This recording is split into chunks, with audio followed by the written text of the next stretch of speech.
улыбающегося. Оно всегда мокрое от слез и искажено страданиями.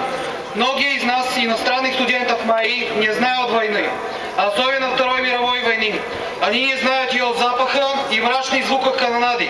Однако у каждого из нас есть своя история о той войне. Мы прикоснулись ко Второй мировой войне с помощью книг, фильмов и рассказов славных ветеранов. Еще живы свидетели и герои, а также те, кто был вынужден сражаться на стороне захватчиков.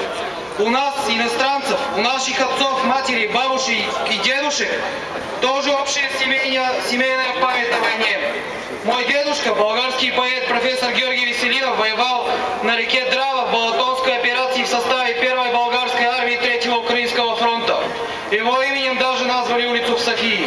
Родные некоторых из иностранных студентов моим тоже в свое время боролись с нацизмом.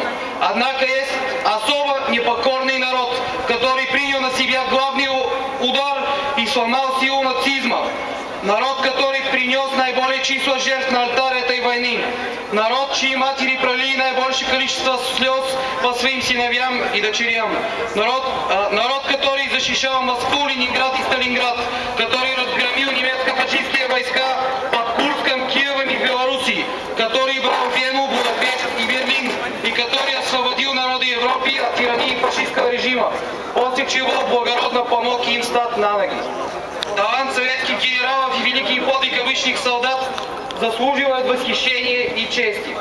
Сегодня, спустя 67 лет после 9 мая 1945 года, мы, наследники поколения, участвующего в войне, собрались здесь, чтобы почтить их память.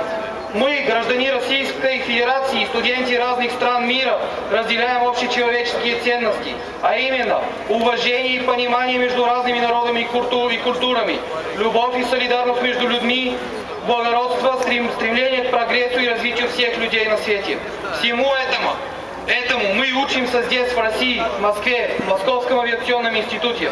Мы радуемся поддержке и теплоте наших преподавателей, которые стремятся сделать из нас специалистов.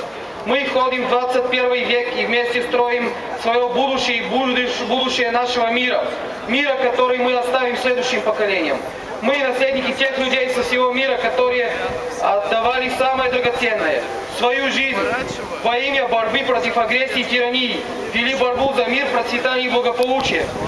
Беря пример с героев предшествующих поколений, мы должны смело бороться с проблемами, которые стоят перед нами, и продвигаться вперед шаг за шагом. Думаю, что самый главный шаг – это стать образованными людьми, имеющими гуманистическую систему ценностей, во имя которой столь многие люди отдали свои жизни.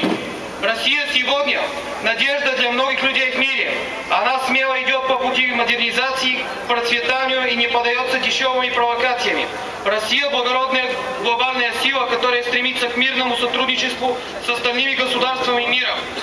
Пример, которым являемся мы, иностранные студенты мои.